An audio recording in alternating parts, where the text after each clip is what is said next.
movement disorders is a very special and unusual subspecialty in neurology, where they present with different visual imagery, and you're supposed to diagnose them based on the way they look, and you're supposed to look at subtle clues to hone in the diagnosis. So I feel like a detective every single time I have a patient with me, and I feel like I need to know not only what's causing the abnormal movements, but what other things can clue me in to what's really important for that patient. We conduct a lot of clinical trials in Parkinson's disease, and so our patients really get exposed, and they're in the front line, and they get offered the very latest in therapeutic advancement through clinical trials. And then the other procedure we hold very dearly to us is deep brain stimulation surgery.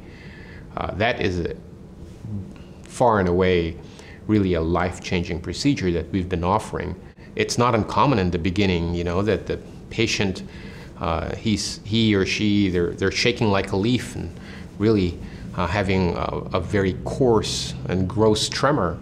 And when the deep brain stimulation was turned on, the tremor just vanished. And so it wouldn't be uncommon that our patients' first reaction was just to cry. And then we would be crying with them, and everyone was crying in the operating room.